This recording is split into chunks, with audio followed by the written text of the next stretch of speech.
Radijski laboratorij na valovih znanosti. Frekvenca X. Pozdrav v Frekvenci X. Zdajle uvodoma vas pozdravljam Jan Grilc, ker je večina naše ekipe danes preživela dan na terenu, in sicer na Inštitutu Jožefa Štefana, kjer smo v središču pestrega dogajanja praznovali kvantni dan. Letos namreč mineva 100 let od prelomnega trenutka, ko je nemški fizik Werner Heisenberg izpeljal zakone moderne kvantne fizike.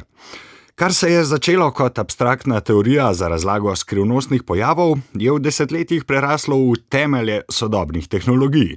Kvantni fiziki, od njene zgodovine do njene sodobne uporabe, smo zato posvetili dobršen del sredinega dnevnega programa na Valu 202 in se v živo oglašali z Inštituta Jožefa Štefana.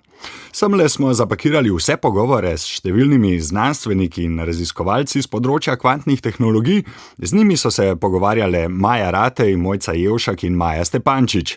Jaz sem užival v poslušanju, upam, da boste tudi vi dobro sprejeli tole kvantno prepletenost fizike in radija. Gremo! Frekvenca X. Lepo vas pozdravljam z Inštituta Jožefa Štefana. V bistvu smo v zares markantnem ambientu tukajšnje galerije in ja, Maja, kot si malo prej rekla, lepo se polni. No, tu bomo vse dopoldne gostili fizike in fizičarke in takole iz prve roke izvedeli, če je kvantna fizika res tako zelo zagonetna. Potovali bomo skozi zgodovino kvantne znanosti, preverjali, kje vse naše življenje že zaznamujejo kvantne tehnologije, in na tej strani smo tonska mojstra Vjekoslav Mikes in Miha Klemenčič ter novinarki Mojca Jevšek in Maja Ratej, in trenutno si sama delim mizo z dvema sogovornikoma. Najprej je z mano kvantni fizik, Zoisovo nagrajenec, prejemnik ERC projekta, dr. Leo Vidmar, ki je danes na nek način naš strokovni sopotnik. Leo, pripravljen? Seveda. Da takole umestiva tolikšno pozornost kvantnemu, ta teden danes, zakaj se o kvantnih znanostih izdatno govori prav v tem tednu in prav v tem letu, bi lahko rekla, in da ti takoj na začetku vržem bombo z najbolj obširnim vprašanjem dneva, zakaj in kaj sploh je kvantna znanost in tehnologija? Ja, hvala za to vprašanje. Zdaj, če bi jaz sledil našemu največjemu pesniku Francetu Prešernu in njegovi glosi, bi rekel, pa začnimo pri Homerju, ampak danes smo rekli, da bomo bolj preprosto povedali, da ne bomo preveč komplicirali, tako da mogoče najbolj, da začnemo čisto na koncu, zakaj je to pomembno. Vendarle, vseeno je treba povedati, da 100 let praznujemo zato, ker pred 100 leti, to pomeni leta 1925, sta dva fizika, nemški fizik Werner Heisenberg in avstrijski fizik Erwin Schrödinger, iznašla osnovne enačbe kvantne mehanike, ki seveda danes veljajo, ne samo da veljajo, še kako veljajo, se uporabljajo zjutraj, zvečer, popoldne, po celem svetu, povsod. Ampak, če greva nazaj na obljubljeno, to pomeni, kaj je sploh glavna stvar, zakaj to praznujemo. Jaz bi rekel, da sta tukaj dva vidika pomembna, ki sta med sabo komplementarna. Prvi vidik je ta, da v resnici odkritje kvantne fizike je verjetno eden od intelektualnih vrhuncev naše civilizacije. Seveda intelektualni dosežki so različnih vrst, različnih oblik. Verjetno nekateri, recimo, da smo mi med njimi, radi hodimo v galerije, občudujemo lepe slike, nekateri hodijo na koncerte, poslušajo kvalitetno glasbo. Eni se oborožujemo s knjigami. Recimo. Skratka, vaši poslušalci naj razumejo, da nekako ta oddaja neke vrste galerija, na kateri razstavimo vse lepote teh dosežkov naše civilizacije. Po drugi strani je pa drug vidik, ki je pa bolj praktičen, v resnici, ki ima veze z ekonomijo in družbo, in to je to, da je kvantna fizika in potem kvantne znanosti in tehnologije so zavedno spremenile našo družbo in našo ekonomijo. Da imam na primer računalnik pred sabo, mobitel. Ocene so, da okrog 30 do 40% bruto družbenega proizvoda v razvitih ekonomijah temelji na panogah, ki izkoriščajo zakone kvantne fizike. In kljub tem v bistvu markantnim številkam, ves potencial kvantne znanosti še ni raziskan in nudi še veliko prebojev za prihodnje, in o tem bomo tudi danes govorili. Ja, fino je, da smo zraven, da smo del tega, da se izobražujemo. Sama sem že neštetokrat zavila med knjige, pa med razne videoposnetke na spletu, seveda trdno prepričana, da tokrat pa bom razumela, kaj je to kvantna mehanika, in vsakič se mi je zdelo, kot da sem zagrizla v steno in potem obupala. Danes moj poskus številka N. Zakaj, Leo, po tvoje je pomembno, da se izobražujemo o kvantnih znanostih? Ja, Posebnost kvantne fizike je v tem, da opisuje svet, ki je našim očem neviden. To pomeni, to je tako približno, kot da bi mi že upravljali z neko pantomimo in bi hoteli, da občinstvo točno razume, kaj mi hočemo povedati. Sicer je pa kvantna fizika taka, po mojem mnenju je to neke vrste, jo lahko smatramo kot neke vrste bogato obložena izložba, iz katere vsak vzame tisto, kar ga zanima. Nekatere bolj zanimajo take bolj preproste, fundamentalne, skoraj filozofske lastnosti, kot je recimo, kako sta lahko dva delca prepletena na ogromnih razdaljah, praktično neskončnih razdaljah.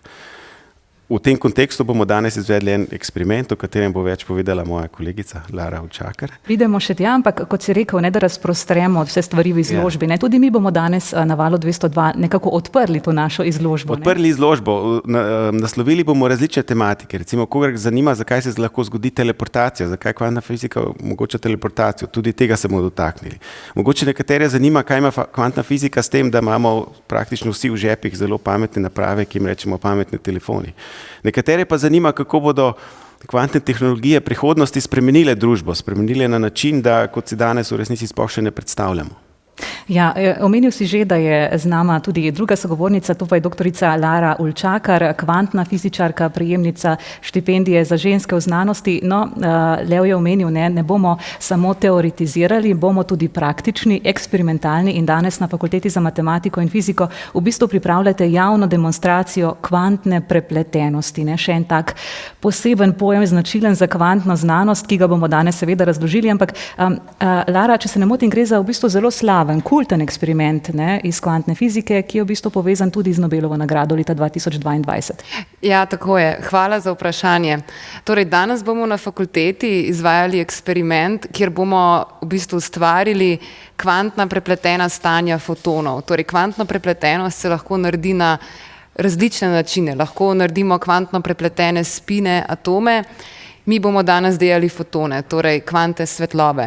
In kako izgleda ta eksperiment? V bistvu gre za optično postavitev. Imamo majhno optično mizo, na katero postavljamo optične elemente, kot so leče, prizme, nelinearni kristali, kakor da bi v bistvu Lego kocke sestavljali. In v bistvu glavna komponenta je izvor prepletenih fotonov. V bistvu na njem imamo laser, ta laser usmerimo v interferometer, to je postavitev, ki razcepi svetlobo na dva dela, ki potujeta po različnih poteh. In znotraj interferometra se nahaja nelinearni kristal, ki v bistvu lasersko svetlobo pretvori v pare fotonov. No in ko ti pari fotonov izstopajo iz interferometra, dobimo prepletena stanja. Tako da na tak način se ustvari prepletenost. Pa ste kaj živčni, recimo ob 11. se vsa stvar začne, vse mora potekati gladko, da boste to dokazali? Ja, seveda sem živčna, cela ekipa je živčna. Gre za to, da te eksperimenti se ponavadi izvajajo v kontroliranem okolju, v laboratoriju, kjer ni v bistvu šuma iz okolja, kjer ni svetlobe. Danes bomo pa to v bistvu v knjižnici izvedeli. Ampak seveda smo prepričani, da bo šlo dobro, Ampak tudi, če ne uspe, tudi to je del znanstvene realnosti in je nekaj čisto povsem normalnega. Še čisto na kratko, kaj želite s tem dokazati? Kaj ta poskus dejansko dokazuje? Ja, torej ta poskus v bistvu dokazuje eno veliko filozofsko vprašanje, ki je v bistvu ves čas motilo Alberta Einsteina v bistvu do njegove smrti. V bistvu obstaja paradoks, ki mu rečemo EPR paradoks, ki v bistvu pravi, da v kvantni mehaniki, da svet ni lokalen in realen. Kaj pa to zdaj v bistvu pomeni? To, da ni lokalen, pač pomeni, da dogodki na zelo velikih razdaljah, ki so večje razdalje, kot jih lahko svetloba pripotuje, da v bistvu lahko vplivajo drug na drugega. To pa, da ni realen, pa v bistvu pomeni, da v bistvu fizikalne opazljivke, ki so okrog nas, da v bistvu sploh nimajo lastnosti, dokler jih pogledamo. In to je v bistvu čisto v nasprotju z klasičnim dojemanjem sveta. In v bistvu ta eksperiment dejansko pokaže to, da je ta kvantno-mehanski pogled, da je v bistvu pravi pogled. Torej ni svet ni lokalen in ni realen. Ja, torej danes dopoldne se to okoli vse vrti okoli kvantne fizike. V živahno dogajanje so vpeti tako raziskovalci, profesori, kot tudi študenti, to lahko povem iz prve roke, ko danes nekako čutim to atmosfero, napetost v zraku. No, zdaj pa predlagam, da prisluhnemo, kako pa študenti razmišljajo o kvantni fiziki. Dober dan, sem Andraž Sitar, študent 3. letnika dodiplomskega študija fizike na FMFUL. Jaz sem Samo Bergant, študent 3. letnika fizike. Julijan Kavčič. Dober dan, tukaj je Mance Vrtačnik, študentka 3. letnika fizike. Ja, trenutno se nahajamo na Fakulteti za matematiko in fiziko v fizikalni predavalnici. Ravno so nas ujeli med odmorom, med dvema predavanjema in želimo povedati nekaj o kvantni mehaniki. Jaz bi za začetek spodbudila vse ljudi, ki imajo tak klasičen odziv na izraz kvantna mehanika, ki je nek tak to je pa nekaj težkega, nekaj čist nerazumljivega, da se raje ne ukvarjamo s tem. Da je kvantni svet pravzaprav naš svet, da to ni nek oddaljen, nekaj daleč v vesolju ali pa nekaj nevsakdanjega, ampak da je katerakoli vsakdanji predmet, ki ga primemo v roke, je narejen iz teh kvantnih delcev oziroma ima kvantno naravo. Na splošno, če sledimo temu, kar smo v zgodovini videli, bo tudi kvantna mehanika in tudi v resnici zelo je že pripomogla k našem napredku. Zelo mi je fascinantno, kako lahko nekako opazujemo ali pa merimo, pa uporabljamo neke toliko majhne stvari, kot so kvantni sistemi. Tudi koliko take hecne, recimo, lastnosti imajo. V kvantni mehaniki je drugače. Imamo pač to valovno funkcijo in ko mi upravimo meritev, mi dejansko posežemo v sistem in se sistem zaradi tega spremeni. Fascinantno pri kvantni mehaniki je po mojem mnenju že to, da ni intuitivno. Je nekaj povsem drugačnega, kar nismo nikoli še videli, ker to je nov svet, ki ogromno deluje v domišljiji. Zdaj, v kvantni mehaniki je zelo drugače. Obravnavamo tudi, rečemo, delce, vendar jih lahko opišemo z valovno funkcijo, kar pa v bistvu pomeni, da so delci na nek način povsod v prostoru. Ja, meni je najbolj všeč, da se reče, da ima kvantna mehanika drugačna pravila igre. Če pa se preselimo v svet kvantne mehanike, potem pa se mi zdi, da lahko to čudnost razumemo in se mi zdi, da bi lahko rekli, da se kvantnim delcem zdi pa naš svet čuden. Dodala bi še, da mi je eden od aspektov ukvarjanja s kvantno fiziko tudi to, kako pravzaprav daje pod izziv naša prepričanja o tem, kaj je vsakdanje, kaj je normalno, kaj je nenormalno ali pa čudno, kar se lahko prenese tudi metaforično na marsikatero življenjsko raven. In nekako ravno z izzivanjem teh predstav in z preseganjem teh predstav lahko dosegamo oziroma počasi se dotikamo enega sveta, ki je dosti bolj zanimiv, dosti bolj večdimenzionalen in pravzaprav naš edini realni svet. Vse, kar se nam zdi, da obstaja, je precej drugače. Ja, tale iztočnica na zadnje je kar pravšnja, nič ni tako, kot se zdi, kvantni svet nas v bistvu definira, hkrati pa se obnaša čisto po svoje. Leo Vidmar in Lara Ulčakar, še eno vprašanje za konec, preden zaključimo tale sklop. Kakšno je pravzaprav delo s kvantno fiziko, oziroma bom vrnila takole, kako jo je kvantna fizika osebnostno in pa tudi profesionalno zaznamovala? Mogoče, Lara? Torej, s kvantno fiziko sem se začela ukvarjati kot študentka in v bistvu čisto zaradi tega, ker me je pač fascinirala ta drug pogled na svet, ampak v bistvu zdaj jo pač uporabljam v vsakem dnevu in v bistvu je isto, kot če bi delala recimo z Newtonovimi zakoni iz klasične fizike. Ampak kar mi je res noro pri tem je v bistvu koliko novih stvari lahko na kvantnem področju še odkrijemo, na kakšnih novih tehnologijah lahko delamo, tako da je to zame definitivno najboljša služba, ki si jo lahko želim. Če pa ne bi bili kvantna fizičarka, bi bili pa astronautka, ne? Ja, če bi me sprejeli, ja. Leo, še pozicija mogoče z druge strani. Se absolutno strinjam. Kvantna fizika v bistvu je neko naše orodje za ustvarjanje in to je po lepem naključju sopada tudi z našo službo. Sicer je pa tako, jaz, ko sem bil majhen, sem nekako razmišljal, oziroma verjel, da so umetniki kreativci, znanstveniki in raziskovalci pa so resni učenjaki. Zdaj vidim, da ni v resnici tako. Je pa res, da meja med kreativnim in rutinskim delom je zelo tanka in vsak dan se je treba boriti, da se premika te meje. Tako, to je bilo torej naše prvo javljanje. Zdaj bom Laro spustila na Fakulteto za matematiko in fiziko, kjer jih torej ob 11. čaka eksperiment, o katerem smo ravnokar govorili. Z Levom pa bova v nadaljevanju programa zagrizla v zgodovino in pa med pionirje kvantne znanosti. Danes na Valu 202 namreč govorimo o kvantni znanosti. Slišali smo že nekaj o pomenu kvantne znanosti in tehnologij za naša življenja. V nadaljevanju pa potujemo v preteklost, v čas, ko se je vse pravzaprav začelo. Leto 1925 velja za rojstno leto kvantne mehanike, saj so prav takrat nastali prvi popolni in matematično dosledni opisi kvantnih pojavov. Zato gremo v zgodovino, v čase, ko se je vse začelo. Pri tem nas bo znova vodila ekipa na terenu. Maja Ratej. Ja, Maja, še smo tukaj in odlična je bila tale iztočnica. Vse si pravzaprav povedala, točno o tem bomo govorili na nadaljevanju.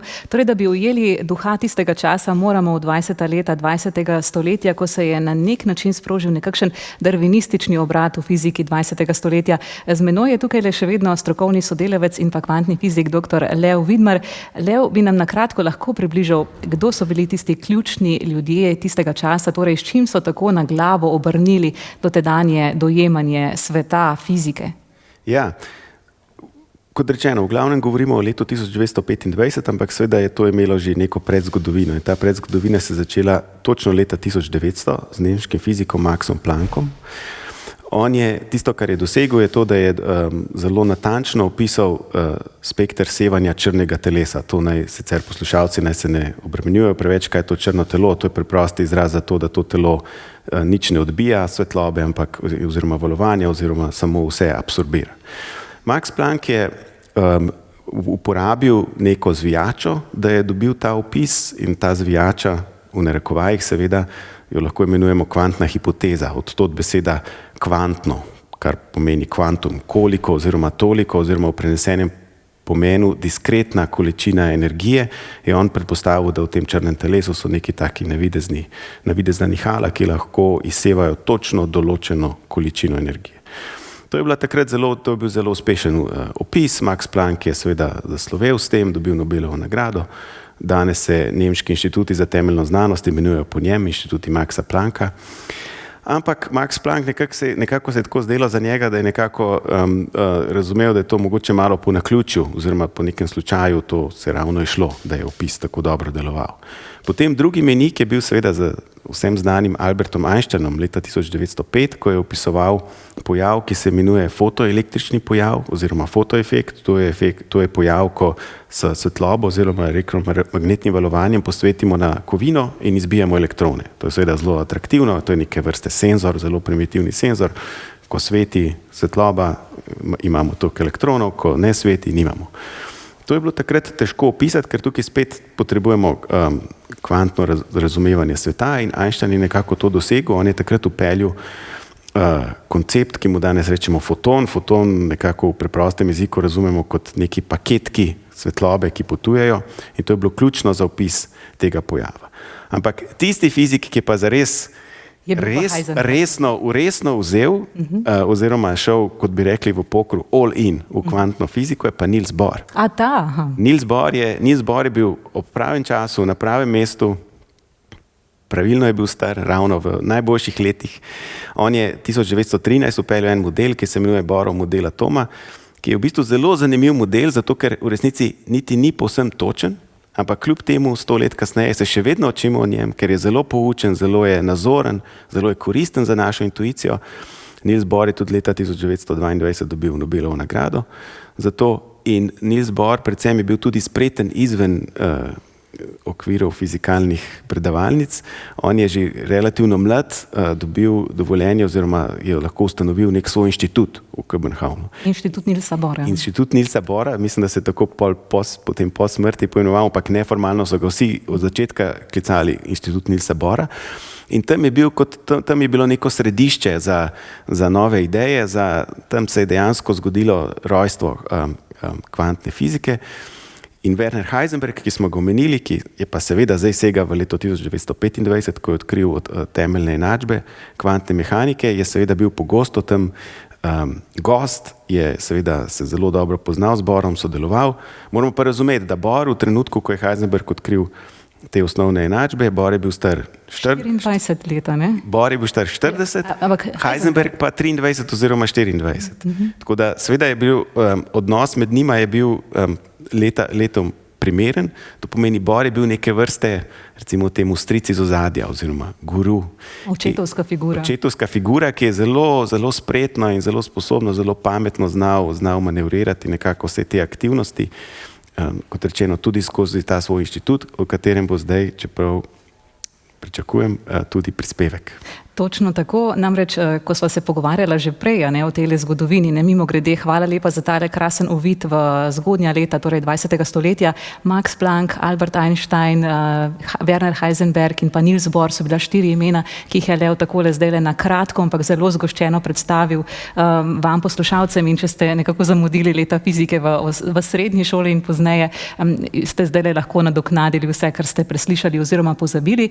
Kot pa rečeno, ja, sama sem se odpravila nekako po sledeh Nilsa Bora v Kopenhavn. Obiskala sem prav inštitut Nilsa Bora, ki se tako torej imenuje po njem, kjer je, kot si že omenil, vladalo v začetku 20. stoletja, zlasti v 20. letih, izjemno produktivno, konstruktivno vzdušje.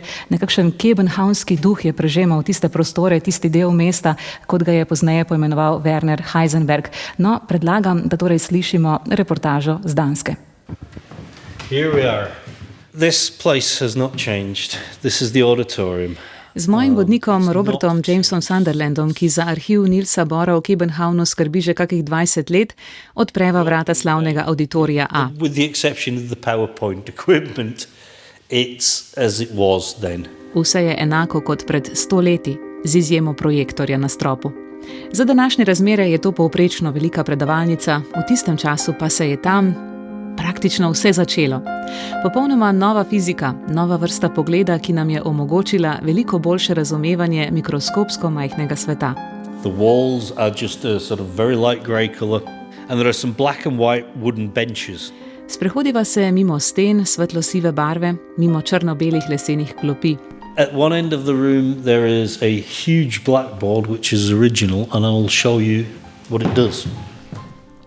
Na koncu prostora je ogromna tabla, prav tista, na katero so pisali Niels Bohr, Werner Heisenberg, Wolfgang Pauli, Robert Oppenheimer in drugi. Writing formulae. And sometimes you have to keep going and you keep going and you keep going. Ko jo popišeš, ugotoviš, da se za njo skriva še ena in za njo še ena in tako naprej. When people say, who has been in this room, I just say, pretty much everybody but Einstein. Tukaj so predavala in žgoče debatirala tako rekoč vsa velika imena fizike 20. stoletja, razen Einsteina. I would say you cannot beat the period 25 to 27 because as Bohr and Heisenberg are working on this, they're lecturing on it as well. In vrhunec je bilo prav obdobje med letoma 1925 in 1927, ko sta Bohr in Heisenberg tu predavala o tem, na čemer sta takrat tudi delala. The whole institute would have been buzzing with this. V tistem času je bil inštitut pravo vrelišče idej. I'll bet if you got Niels Bohr as the lecturer, you come out twice as confused as when you came in. Prepričan sem, pravi moj sogovornik, da če bi tedaj vstopili v to predavalnico in poslušali Nielsa Bora, bi ven prišli še bolj zmedeni, kot ste prišli noter. But you would not have been able to ignore that something fundamental had shifted in the world of physics. Ampak čutili bi, da se je v fiziki zgodilo nekaj velikega.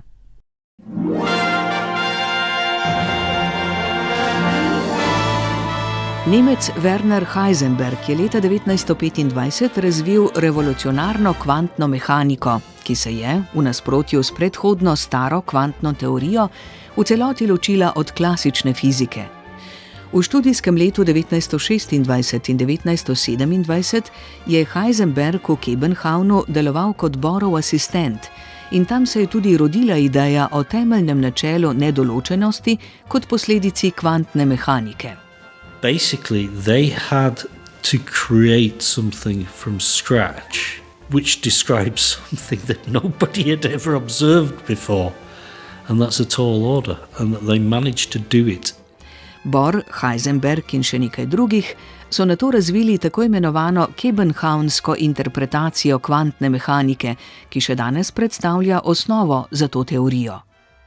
Osrednji element kopenhavnske interpretacije je Bohrovo načelo komplementarnosti, po katerem se fizikalni pojav na atomski ravni izraža različno glede na eksperimentalno postavitev opazovanja. Tako se svetloba včasih kaže kot valovanje, drugič kot delec. And this is where Einstein is supposed to have said, I do not believe that the old one, God, plays dice. Drugi velikan fizike 20. stoletja Albert Einstein kopenhavnske interpretacije ni nikoli sprejel. Einstein, he hated the fact that it's all probability. Če želite zelo poenostavljeno različico, je želel Einstein odgovor, velik odgovor na vse. Bohr pa je realistično pričakoval le, da bo dosegel naslednje vprašanje, pravi moj sogovornik. Ko sta Heisenberg in Bohr njun članek predstavila na konferenci Solvay v Belgiji leta 1927, naj bi Einstein odvrnil: ne verjamem, da se Bog igra s kockami. Einsteinu namreč ni bila po volji misel, da je v kvantni mehaniki vse stvar verjetnosti. V sistemu je želel najti napako, menil je, da jo je našel v načelu nedoločenosti. Takratno obdobje je bilo neverjetno ustvarjalno in prežeto z žgočimi debatami o atomih in kvantno-mehanskih interpretacijah sistemov, kar pa je mnogo pozneje vodilo do tranzistorjev, sedanjih mobilnih telefonov, prenosnikov, moderne elektronike. Prva kvantna revolucija je na plano privrela tam, tudi zaradi kopenhavnskega duha, kot je temu pravil Werner Heisenberg. Odprto sodelovanje med različno mislečimi ob veliki meri sproščenosti in pa posebnega humorja. That's the Copenhagen spirit. It's teamwork, it's helping each other, and it's this strange sense of humor they had as well. Inštitut je bil od 20 let preteklega stoletja varen prostor, na katerem je vladalo družinsko vzdušje in vedno se je našel prostor tudi za tiste raziskovalce, s katerimi nihče drug ni hotel sodelovati. Na primer Nemce, ki so jih po prvi svetovni vojni odslovili Britanci in Francozi. Med letoma 1921 in 1961 je pri Bohru vsaj en mesec tako preživelo 444 raziskovalcev iz 35 držav. But I think I would be absolutely confident in saying, well, good luck trying to make an atomic bomb without them. And who might have won the race? I don't think that is too strong a thing to say. Ne le kvantna fizika, kot meni Robert Sunderland, bi brez vseh teh ljudi, ki so se hkrati znašli na istem mestu, med drugo svetovno vojno težko izdelali atomsko bombo. Po drugi svetovni vojni pa je bil Kopenhavn eno redkih mest na svetu, kjer so se srečevali fiziki z obeh strani železne zavese. Pa poglejmo še malo v obdobje pred vznikom kvantne revolucije. Bohr je leta 1911 diplomiral na univerzi v Kopenhavnu. Nato je nekaj let raziskoval v Manchesteru in Cambridgeu in opisal atomski model, ki mu je prinesel svetovno slavo in leta 1922 tudi Nobelovo nagrado. No, vmes pa se je vrnil na Dansko, postal profesor in si zastavil ambicijo, da ustvari inštitut, ki bo nudil ustrezne pogoje za raziskovanje fizike na univerzi. That, Maya, is Niels Bohr's secret weapon. He could get money out of a stone if he wanted. Z Jamesom Sunderlandom se ustaviva ob pročelju inštituta, ki ga je Bohr slavnostno odprl leta 1921. To je skrivno orožje Nielsa Bohra. Mi pokaže na steno. Iz kamna je znal zvabiti denar če je želel. Imel je res poseben talent za zbiranje denarja. Kept telling them this until he got a whole new building just after World War II. That's a talent. V zgodnjih 30 letih 20. stoletja je Bohr znova uporabil svoje sposobnosti zbiranja sredstev in svojo vizijo plodnega sodelovanja med teoretično in eksperimentalno fiziko. The first cyclotron was installed here in 1938. Opazil je, da se pozornost v teoretični fiziki premika od preučevanja atoma kot celote k preučevanju njegovega jedra. Tako se je obrnil na fundacijo Rockefeller in zaprosil za podporo za izgradnjo ciklotrona. I think CERN was probably the biggest disappointment of Niels Bohr's life, in that he secretly wanted it in Denmark. Was probably too polite to say it and didn't push it too hard. Želel pa si je tudi, da bi CERN postavili na Danskem. To, da se to ni zgodilo, naj bi bilo eno od največjih razočaranj v njegovem življenju. Iz Bohrovega kroga so pozneje išli številni Nobelovci, pri tem pa je ohranjal svojevrstno skromnost tudi o mejah našega spoznanja. To je ponazoril sliko japonske gore Fuji. He said, you never see Mount Fuji. You only see the view. Because to see Mount Fuji, you have to see it from every angle. Te gore nikoli ne vidiš. Vidiš le razgled, je dejal. Če hočeš Fuji zares videti, jo moraš obhoditi z vseh koncev, raziskati. Morda pa jo boš videl šele, ko boš temu posvetil celotno življenje. To misel je pozneje napačno povzemal Richard Feynman s svojim slavnim citatom: če misliš, da razumeš kvantno fiziko, je ne razumeš. Bohr pa je bil sicer znan tudi kot nekakšen filozof med fiziki. I would say his philosophy is based on his theory of complementarity. I don't think he made a direct connection, but his motto when he was knighted was that opposites are complementary. Njegova glavna filozofska misel pa je temeljila na njegovi teoriji komplementarnosti. Čeprav filozofije ni neposredno povezoval s svojo znanostjo, si je, ko je bil povzdignjen v viteza, za geslo izbral misel, da so nasprotja komplementarna. In mislim, še doda Robert Sunderland, ki bdi nad metri Bohrovih pisem in spisov, pa tudi nad prvo sliko atoma, da je bila njegova globlja filozofska ideja v tem, da ima pač vsak svojo vlogo. Ja, vsak ima svojo vlogo in v naših vlogah se vam zdajle spet oglašamo z Inštituta Jožefa Štefana. Komplementarnost, ja, to je tisti pojem, ki si ga velja zapisati za uho. Bohr ga je izjemno poudarjal. Treba je razmišljati širše, stvari povezovati in tako lahko tudi fiziko povežemo z različnimi aspekti, z različnimi vedami in tole se nanaša tudi na posebno vabilo. Namreč medtem, ko nas danes poslušate, lahko spotoma rešujete tudi kviz, ki ga najdete na spletni strani Vala 202. Leo Vidmar, ti si sestavil vprašanja zanj, najbrž izpiti za tvoje študente fizike ne zgledajo takole. Kako boš zaposlil naše poslušalce, na katere vidike se osredotočaš v tem kvizu? Ja, nekatera vprašanja imajo povezavo s tem, kar smo že prej govorili, načeloma pa ne zahtevajo nobenega predznanja.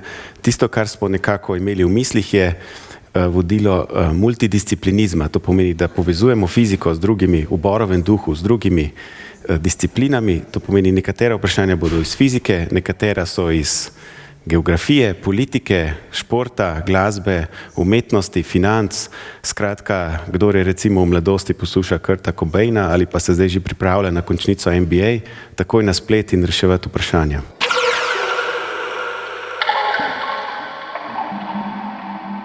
Gremo spet na Inštitut Jožefa Štefana, kjer imajo že pripravljen slovarček, s pomočjo katerega boste po kvantnem svetu recimo da surfali veliko bolj samozavestno. Maja? Ja, tu smo pripravljeni, res je, tudi jaz občutim kar veliko nelagodja, ko naletim na take izraze, kot si jih ravnokar omenila oziroma kot smo jih ravnokar slišali, superpozicija, pa tukaj so še kvantna prepletenost, tuneliranje, superpozicija, ko že omenjeno valovna funkcija, teleportacija in mnogo takih. Zato imam zdaj v sebi dva izzivalca, ki bosta poskušala mojo in morda tudi vašo meglo v glavi malo razbliniti. Z menoj sta še vedno profesor kvantne fizike, ki ste ga danes že spoznali, Leo Vidmar na eni strani in pa študent 3. letnika fizike Martin Kerin na drugi strani. Takole, Leo in Martin, pravila so taka, zavrteli vama bomo izraz, ki ga ne razumemo, vajina naloga pa je, da ga čim bolj poljudno razložita. Pravila igre so taka, prepovedani so fizikalni žargonski izrazi, zelo dobrodošle pa ponazoritve iz vsakdanjega življenja. In še časovno omejitev, za vsak izraz vama damo največ minuto. Se strinjata? Pripravljena? Ja. Zmenjeno. Tako, zato pa da vidimo, če sta uspešna, pa imamo na naši zvezi tudi dva poslušalca, ki nista prav nič domača v kvantni fiziki. Maja, kdo je z nami? Ja, res je, preverili smo njuno ozadje in to ni fizikalno, če nista česa zamolčala. Z nami sta prek telefona Hana iz Ljubljane, Rok iz Kranja pa je tu z mano v studiu. Pozdravljena oba. Živja. Upam, da sta pripravljena na izziv. Pozorno poslušajte naslednje razlage, ker me bo na koncu zanimala vajina ocena, kako dobro sta se odrezala Leo in Martin pri razlagi. Gremo? Dobro. Tako, zdaj pa kar k stvari. Mi smo zavihali rokave. Bom kar predlagala, da zavrtimo prvi izraz. Kdaj se nekaj obnaša kvantno? Tako, Leo, izziv zate. Ja, mi od zakonov fizike pričakujemo, da so predvidljivi, da imajo napovedno moč. To pomeni, če damo žogo na vrh klanca in jo spustimo, želimo vedeti ob vsakem času, kje je. Včasih se pa te naše žogice ne obnašajo tako, kot mi pričakujemo od njih, in analogija oziroma prispodoba, ki jo bova tukaj s kolegom Martinom ubrala, je to, da bomo vzeli primerjavo z odraslim svetom in z otroki. Odrasli se nekako obnašajo po ustaljenih vzorcih, predvidljivo, medtem ko otroci pa se obnašajo po svoje, v svojem svetu, ne poslušajo, obnašajo se tako, kot se njim zdi prav. To pomeni, kvantno je tukaj kot otroci, obnašajo kot otroci, medtem ko ta naš svet makroskopski, ki ga vidimo z očmi, je pa tako, kot se obnašajo odrasli. Tako, mi zdaj nadaljujemo s to metaforo naprej, da vidimo, kaj pravi drugi izraz. Kaj je valovna funkcija? Martin, to pa je izziv zate. Ja, torej valovna funkcija je način, kako bi fiziki rekli, da se obnašajo tej zelo majhni delci. Če zdaj obratno od valovne funkcije vzamemo naš klasičen svet, recimo strica Marka, ki živi v svoji hiši, lahko čez okno opazujemo, ali je stric Marko v spalnici, v kuhinji, ali se sprehaja po vrtu. Točno vemo, kje je, in tudi točno vemo, če bo iz spalnice ubral desna vrata, ki vodijo v kuhinjo, bo potem živel v kuhinji. Če pa k stricu Marku pride na obisk njegov mali nečak, mali Marko, kvantni Marko, pa se on zelo rad skriva po tej hiši. In čez okno ne vidimo, ali je on zdaj v kuhinji, ali je v spalnici, ampak lahko samo nekako z verjetnostjo rečemo, ja, verjetno je večja verjetnost, da se bo nahajal v kuhinji, kjer je recimo tudi omarica s čipsom, ali pa v spalnici, kjer bo zaspal, kot pa da bo v kopalnici, ker se naš mali Marko zelo nerad umiva. In točno to se dogaja tudi s kvantnimi delci. Če jih damo v nek prostor, ne moremo točno vedeti, kje v tem prostoru bojo, ampak lahko to napovedujemo samo z neko verjetnostjo, ker imajo tudi kvantni delci nekatere dele prostora raje kot druge. In to je valovna funkcija. To je valovna funkcija, ki potem daje te verjetnosti. Kljukica torej za drugi izraz, ki smo ga poskušali razkodirati oziroma razložiti, gremo k izrazu oziroma terminu številka 3. Kaj je tuneliranje? Leo, vrsta spet na tebi. Ja, pri tem malemu Marku moramo seveda dodati, da ima rad sladkarije in to njegov stric ve, zato mu te sladkarije skrije. Skrije jih tako, da jih zaklene v neko omarico in zdaj za svet odraslih je to dovolj. Če je to zaklenjeno, so sladkarije v omarici in tam bodo ostale za vse večje čase. V otroškem svetu to ni nujno tako. Lahko se zgodi, da strica ni okrog, pride nazaj, omarica je zaklenjena, sladkarij ni več. Kaj se je zgodilo? Sladkarije so tunelirale in kadarkoli se zgodi, da se zgodi proces skozi nekaj, kar energijsko ni dovoljeno, temu potem rečemo tuneliranje. Zdaj bom lahko torej rekla, kdaj doma, ko bodo sladkarije čudežno izginile iz omarice, da so tunelirale. Tunelirale iz omarice v nek trebušček. Tako. Torej, to je bil izraz številka 3, tuneliranje, da ponovim še enkrat, da si ga zapomnimo. Mi pa napredujemo k izrazu, ki je zelo, zelo, zelo pomemben med termini kvantne fizike. Prosim. Kaj je meritev in kolaps valovne funkcije? Znova en oreh za Martina. Torej, če valovna funkcija kolapsira, valovna funkcija je ta stvar, ki nam torej pove verjetnosti, recimo Marko bo 40% verjetnostjo v kuhinji, za 30% v spalnici, z 10% recimo v kopalnici, ne? To pomeni, da se te verjetnosti sesujejo, da ne veljajo več. Zakaj pa bi se to zgodilo? Recimo, če želi stric Marko tega našega kvantnega Marka, svojega nečaka, v hiši najti. In bo šel on v vsakem prostoru pregledati in obrniti vse, pod čemer bi se ta Marko lahko skrival, in recimo, da ga bo on začopatil ravno v shrambi. V tem trenutku lahko rečemo, da točno vemo, kje se mali Marko nahaja, in vse te verjetnosti, ki jih je prej podajala valovna funkcija, so v resnici v tem trenutku neuporabne. Zato, ker ko izvedemo kvantno meritev, delec v prostoru najdemo na točno določenem mestu in to pomeni, da ga zagotovo ni nikjer drugje, kar pomeni, da celotna verjetnostna porazdelitev nam ne pove več nič. In temu se reče kolaps valovne funkcije. Tako, to je kolaps valovne funkcije. Dobro, si bomo zapisali za uho. Danes že slišan izraz, pa zdajle prevajamo v razlago številka 5. Kaj je kvantna prepletenost? Leo Vidmar. Tukaj moramo Marku zdaj dodati še njegovo sestro, recimo i Metka. In Marko in Metka imata rada knjige, rada bereta in imata oba enako knjigo, vsak ima svojo zgodbico, ki je najljubša v tej knjigi, in potem gre Metka za en teden v kolonijo, vzame to knjigo sabo, seveda v koloniji so prepovedani telefoni, Metka ne komunicira z Markom, ampak čeprav sta na videz na povsem drugih mestih in ne vesta en za drugega, zvečer, ker sta te dve knjigi prepleteni, oziroma lahko bi tudi rekli, da sta v neke vrste superpoziciji, ko Metka zvečer odpre knjigo, se hkrati ta knjiga odpre tudi Marku in tako na različnih koncih oba dva bereta svojo najljubšo pravljico iz enake knjige. Torej, ne glede na to, kako oddaljena sta. Ja. Danes zjutraj, ko sem se javljala v program Vala 202, sem dala nekako svojo primero, ko se Maju, torej našemu jutranjemu voditelju, danes prižge rdeča lučka v studiu in njemu naraste kortizol. Takrat tudi jaz, ko sem prišla na vrsto za javljanje, nekako se je meni zgodilo nekaj podobnega.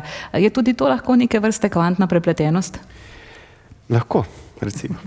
Ja, hitri smo, zelo jedrnati, tako da imamo čas še za 6. izraz. Danes že velikokrat sem slišala, danes tukaj na Jožefu Štefanu so nas spraševali, kaj pa Schrödingerjevo mačko, boste kaj omenili, a bo to prišlo v program. No pa da slišimo torej, kaj je pojem številka 6 in kakšna je razlaga zanj. Kje se skriva Schrödingerjeva mačka? Lev. Ja, pri Schrödingerjevi mački pa bi lahko tako rekli. Seveda, Metka ima rada pličaste živali, Marko ji pa kdaj nagaja. In Metka rada skrije to mačko v neko škatlo, ta škatla je malo premehna in to mora narediti ponavadi na hitro, da Marko ne vidi, kam je dala. In ko da to mačko noter, včasih se ji gumbek na tej mački strga, včasih se pa ne strga. Ampak seveda, ker je ona mačko to zaprla v to škatlo, tega v resnici ne ve in ne ve, ali bo morala potem kasneje to šivati ali ne. Ne bo vedela, dokler ne bo Marko vendarle se dokopal do te škatle in odprl, in ko bo odprl, bo videl, a je mačka, ali ima ta gumbek ali nima tega gumbka na sebi. Ja, takole, to so bile torej razlage, ki sta jih pripravila kvantna fizika. Na eni strani torej je bil izzivalec profesor Leo Vidmar, na drugi strani študent 3. letnika fizike Martin Kerin. Mi smo razložili, zdaj pa me zanima, kaj pravi naša žirija. Ja, določene analogije nam vsekakor bolj približajo nekatere izraze, ki so bili prej morda nerazumljivi, ampak tu ni pomembno moje mnenje, temveč mnenje žirije. Hana, Rok, kako sta se vam zdela? So bile razlage zadovoljive, dovolj razumljive? Razlage so bile super, težava je, da jih je bilo precej. Tako da tukaj bo bolj težava spomina kot razumevanje. Vsaj jaz sem tako dojemal. Kaj pa vi, Hana? Ja, se strinjam popolnoma. Mi pa vseeno mogoče razlage profesorja so mi bile malo bližje. Ne vem, zakaj, mogoče zaradi hrane, mačk. Ampak ja, se strinjam, ker jih je bilo kar veliko. No. Jaz sem si sicer kar zapisvala, zato da ne pozabim sprota. Ne. Ampak mogoče bi rekla, da ničkan bolj razumljive so mi bile razlage profesorja Leva. Tuneliranje mogoče smo si vsi zapomnili, se mi zdi. Ja, tako ja. Analogije z realnim življenjem bolj približajo tudi znanost. Hana, morda še vprašanje, ker govorimo tudi o mački. Kako bi vi narisali Schrödingerjevo mačko? Mislim, da bi bila oranžna, ker so mogoče najbolj zmešane, tako pravijo, ker nima mačke, no, ampak ja, ne vem, se mi zdi, da bi mogla biti precej mačja, nezanesljiva, samo svoja, tako da nekako tako sem si jo predstavljala. Rok, imate še kakšen pomislek, še kakšno besedo ob tem, kar ste danes slišali? Jaz imam mogoče pomislek, kako bi jaz to mačko narisal, jaz bi sam škatlo narisal, ker obupno rišem, pa itak ne vemo zdaj, kaj je v tej škatli, ne? Tako da bi šel po moje v zelo osnove geometrije. No. Maja, mogoče še vprašanje za Leva in Martina o njunem najljubšem pojmu v kvantni fiziki. Ja, to bi bilo dobro slišati. Ne? Vsak dan sta v bistvu obdana s fiziko, ne samo kvantno, tudi drugo. Kaj pa je morda vaj najljubši pojem o kvantni fiziki? Martin? Ja, moj najljubši pojem, po mojem, da je kvantna prepletenost. Zato, ker se mi zdi, da se na tem področju tudi veliko dogaja in trenutno se sprašujemo, ali se ta koncept ujema tudi z drugimi fizikalnimi teorijami in tudi močno buri duhove vseh nas fizikov. Lev? Ja, zdaj o tem sicer nismo govorili, ampak verjetno moj najljubši pojem je kvantni kaos, ki ima veze s tematikami, ki jih sam proučujem. Je seveda tudi to beseda, o kateri bi lahko zdaj tukaj imeli analogije z otroki in z marsičem drugim, ampak to so taki pojmi, ki lahko pogosto vzburijo domišljijo. V bistvu je pa fino, ne, da se takole igrate s pojmi, da oziroma ustvarjate analogije, da si vsi skupaj lažje predstavljamo, kaj ti govoriti res o suhoparni kvantni fiziki je res težko, ne, za razumevanje. Ja, seveda, to je motivacija v resnici, ki te na začetku sploh žene, zakaj nekaj začneš delati. Še torej vprašanje, imate na inštitutu kakšno mačko? Jaz se nimam, je pa to dobra ideja, da bi jo lahko imeli. Je pa res v prenesenem pomenu je ta mačka marsikje, ko nekaj delaš nekaj novega in nisi prepričan, da bo uspelo ali ne veš, dokler na koncu ne vidiš končnega rezultata. Tako da prenesena mačka je marsikje. Ja, na tej točki bi se rada obema, torej Levo in Martinu, zahvalila, zlasti Martinu, ne, ki je prispeval levji delež pri tej razlagi, tako da hvala, ker je tudi po noči vedel in pošiljal sporočila o tem, kako bi najbolje razložil poslušalcem te zagonetne pojme. Zdaj pa besedo predajam studiu, namreč še vedno ne vemo, kdo sta, Maja, tvoja v bistvu skrita ocenjevalca danes. Ja, skrita ocenjevalca sta dve znani slovenski osebnosti, zato sem tudi spraševala o Schrödingerjevi mački in kako bi jo Hana narisala, ker gre za ilustratorko Hano Stupica in voditelja ter stand-up komika Roka Škrlepa, ki sta bila danes z nami in sta ocenjevala predvsem razlage kvantne znanosti. Hvala vama za tole gostovanje. Ja, hvala za povabilo. Ja, hvala za povabilo. Frekvenca X. Za fizike bi lahko rekli, da so to ljudje, ki jih žene radovednost o tem, kako svet v resnici deluje. So raziskovalci nevidnega in iskalci zakonitosti pod površjem vsakdanjega. Če jih vprašate po njihovih lastnostih, bi rekli, da so vztrajni, včasih se tudi mesece gulijo nad kakšno zagato na papirju, pa da uporabljajo veliko kritičnega in analitičnega mišljenja ter kreativne domišljije o nevidnih svetovih. In ne, stereotip o fizikih kot o raztresenih čudakih v laboratorijih in genijih brez socialnih veščin ne drži povsem. V resnici so to zelo raznoliki ljudje in z dvema fizikoma se je pogovorila tudi Mojca Jevšek.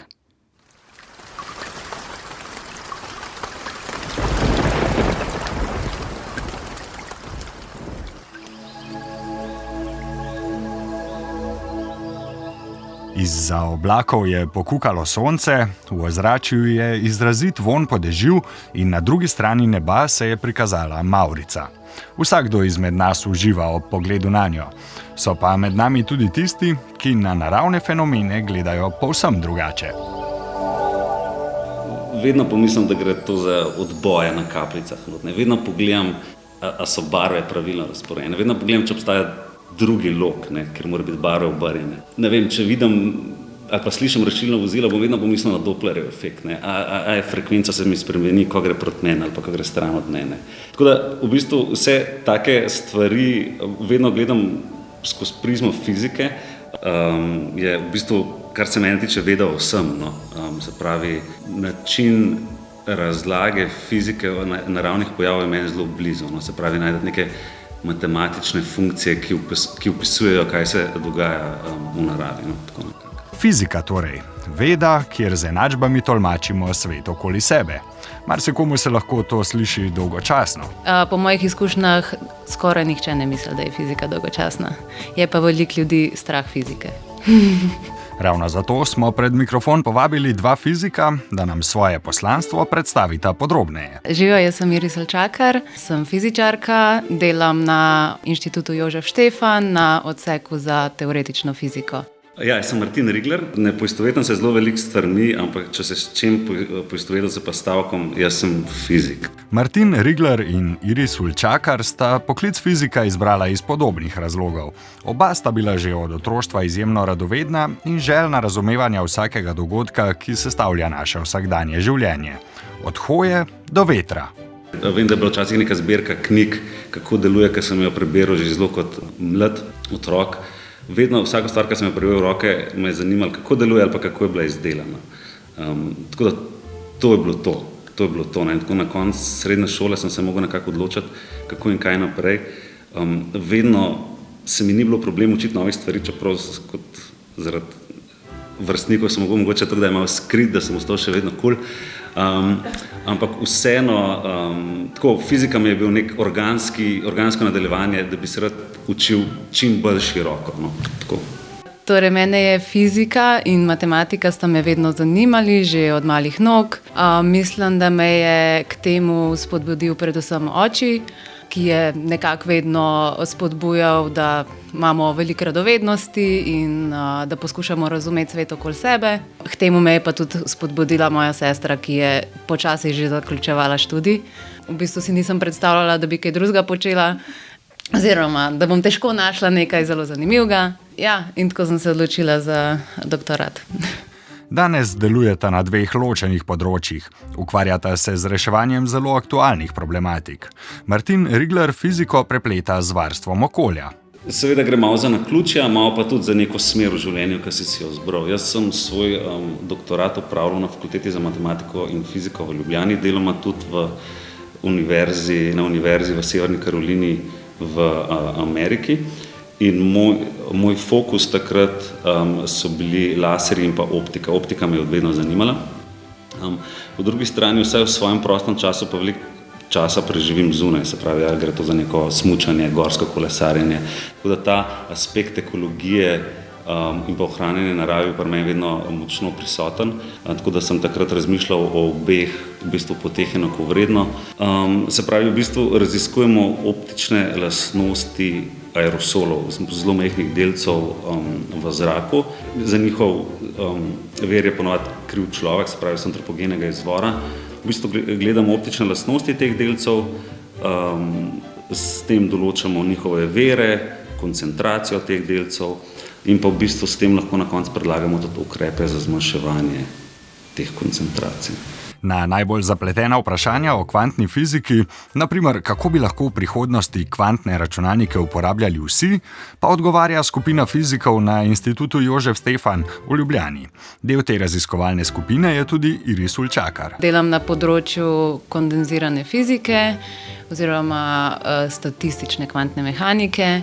Osebno se ukvarjam z efekti odprtih kvantnih sistemov, se pravi, ali lahko kakšna bolj zanimiva stanja vidimo s tem, da odpremo kvantni sistem, pa recimo, da posijemo kakšen laser nanga. Stavimo na to, da bo nekako lahko prišlo do uporabe kvantnih tehnologij in da bi potem lahko mi pač pripomogli k nekemu majhnemu delu tukaj recimo pri pripravih nekih stanj ali pa nekih zanimivih kvantnih materijalov oziroma stanj na kvantnih materijalih. Fiziki so zaprti v sobah, so asocialni, zatopljeni v enačbe, ki se jim nenehno rišejo pred očmi. Ali stereotipi o fizikih res držijo? Mar res razmišljajo samo o enačbah? Po mojem mnenju to sploh ni res in mogoče so še bolj socialni kot običajni ljudje. So lahko ljudje bolj specifični, ampak to je čisto ne zaradi tega, kar počnemo, ampak zaradi tega, kako izgledajo naša življenja. Ja, če gre za nek pojav, ki ga mogoče še ne razumemo tako dobro, potem se mi zdi zanimivo in razmišljam, seveda iz fizikalnega stališča. Meni je zanimivo, ko moja sestra dela biofiziko in potem me zanima, kaj ona počne in seveda potem ne gledam na to kot magijo, ampak probam razumeti. Če pa vidim Maurico ali pa grem naravo ali pa avto, pa se mi ne da razmišljati o fiziki. Kakšne stvari, mogoče družboslovne ali pa kakšna mešanica naravoslovnih pa družboslovnih stvari ni tako logično, oziroma ne moreš razbiti na take osnovne enote, ki so toliko neodvisne med sabo. Tako da jaz mislim, da te stereotipi ne veljajo več. Fizik ni nekdo, ki je zaprt v laboratoriju, se boji svetlobe, se pravi, mora imeti zaprta okna, jih ne smeš motiti, ampak to gre zdaj res za tako široko področje in fizika kot sama več se dela na interdisciplinarnosti, tako da se je treba ukvarjati in z biofiziko, fizikalno kemijo in tako naprej. Že nekaj časa pa fizika ni zgolj samo fizika. Z razvojem kvantne fizike smo priča spajanju te panoge z ostalimi področji. Tokratna gosta smo vprašali, v katero smer se bo razvijala tako kvantna fizika, kot tudi fizika kot področje znanosti. Ja, kvantna fizika je res nekaj posebnega. To se na začetku tega stoletja je bil to čist nek razdor med fiziki, čist neka nova obzorja so se odprla. V tistem času sploh niso mogli vsi prebaviti te nove teorije. Takrat je izgledalo, kot da gre samo za neko teorijo, v bistvu danes pa vsa tehnologija sloni na tem. Pomembno bo vplivala in na informatiko, kvantne računalnike. Pomembno bo vplivala tudi na to bazično znanost, ki se še zmeraj dela, recimo v trkalniku, v CERN-u in tako naprej. Vidim še veliko možnih nekih področji, ki jih je treba raziskati. Se pa nekako itak strinjam s tem, da je treba se pa vedno bolj lotevati tega interdisciplinarno, se pravi še z drugimi vedami. Reševanje enačb sicer lahko prepustimo fizikom, naša dolžnost pa je, da jim prisluhnemo in jih vsaj poskušamo razumeti.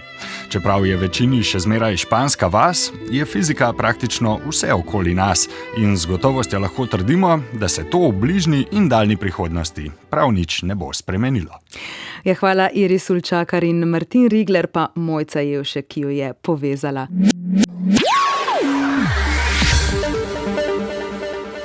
Nadaljujemo z Janezom Dovčem, ki je fizik in multiinstrumentalist ter skladatelj. Ta načela fizike, celo kvantne fizike uporablja tudi v glasbi. Kako gre to dvoje skupaj, pa več v naslednjih minutah. Kvantna fizika me že zelo dolgo nazaj, še iz časov študija, zelo navdihuje kot en tak prostor, kjer realnost v resnici ni enoznačna, je tako vse malo odprto, večplastno, fluidno in to obstajanje več stanj, ki so hkrati resnična in nerealizirana, kjer tudi te odnosi niso vedno vidni, pa vsem zelo globoko delujoči in predvsem to, kjer opazovalec s svojo prisotnostjo sooblikuje zid. To se mi zdi ena taka prepletenost med izvajalcem in poslušalcem, ta ideja, da nismo ločeni s poslušalcem, ampak da smo del istega sistema, kjer odziv enega vpliva na drugega. To mi je zelo blizu.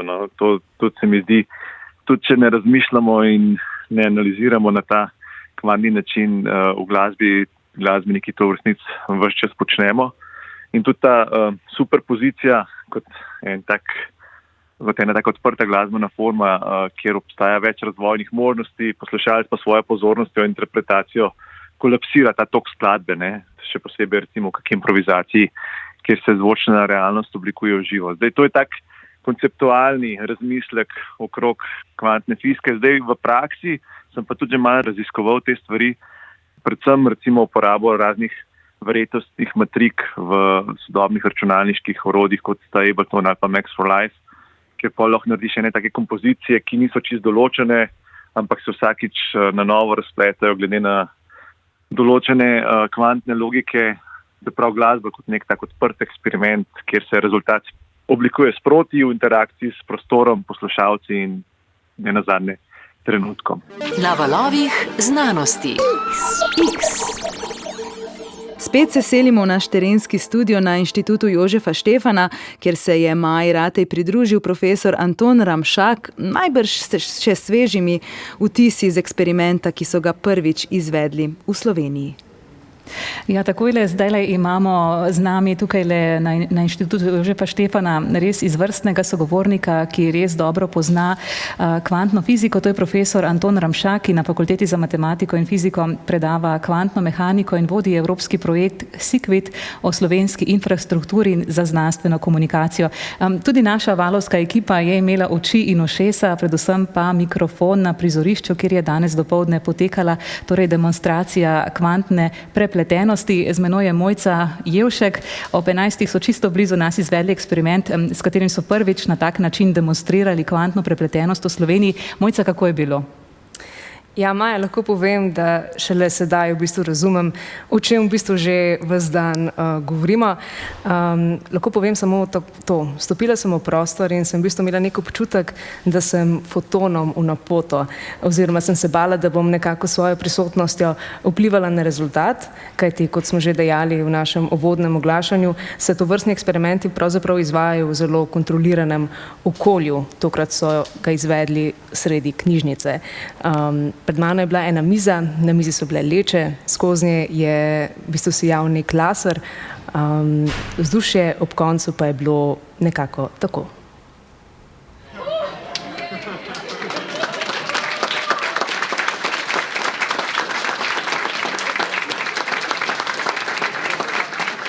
Kako se vam je zdaj eksperiment? Pač v bistvu imeli smo nek laser, v bistvu pač, ki je pošiljal fotone, svetlobo, in potem Lara je tudi govorila nekaj o tem, da se v dve različni smeri pač pospešijo ti fotoni. Ja, v interferometer. In pol smo v bistvu merili ene, ko so bili, ne vem, kako bi temu rekla, tako poljudno, usmerjeni v eno smer, mislim, nekako orientirani in eni drugi so bili drugače orientirani in pol smo glede na to lahko potrdili eksperiment, recimo. Ja. Pa si se verjetno kaj novega naučila danes tudi? Ja, pač mi smo drugi letnik, pa še nismo zdaj imeli veliko kvantne fizike, oziroma kvantno mehaniko imamo naslednji let, tako da definitivno nekaj novih informacij. Ja. Zakaj si se udeležil eksperimenta danes? Čisto iskreno, nekoliko po naključju, slišal sem, da bo in potem sem prišel, sem videl, da je in sem prišel gledati. In kako se ti je zdelo? Imel si tudi nekaj vprašanj? Od zadaj se je malo slabo videl, se mi zdi, da bi bilo mogoče bolj to v kakšnem drugem prostoru. Sicer pa mislim, čisto zanimivo me tudi kvantna mehanika čisto zanima, tako da super. Kaj pa veš o kvantni prepletenosti? Zaenkrat še bolj malo, nisem še nekaj se veliko ukvarjal s tem. Je pa začetek?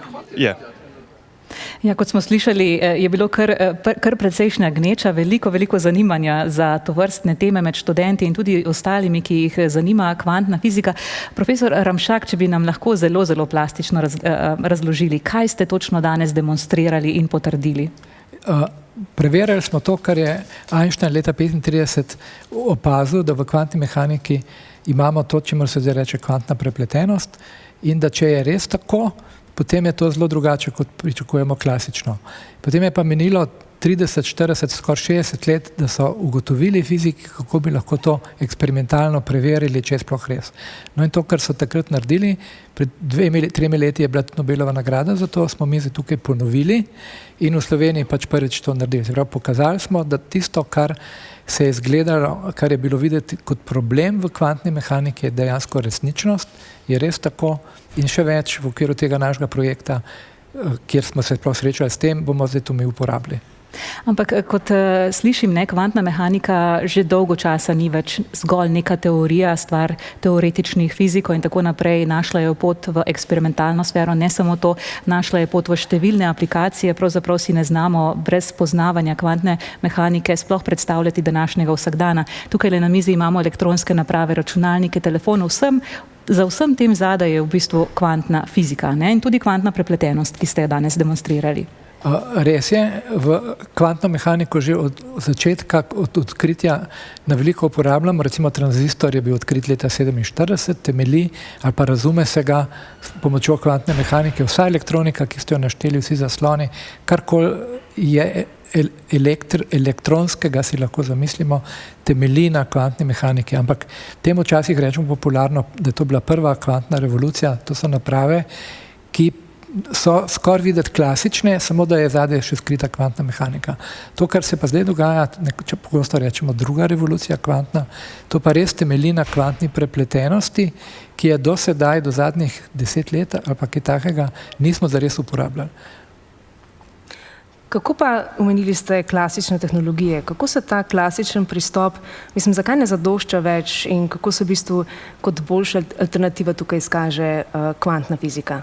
Zdaj, tu sta spet dve smeri, v katerih lahko to odgovorim. Eno je, da če obravnavaš atome, molekule, zelo majhne delce, tam klasična fizika ne deluje. Se pravi, če hočeš to opisati, potrebuješ kvantno mehaniko.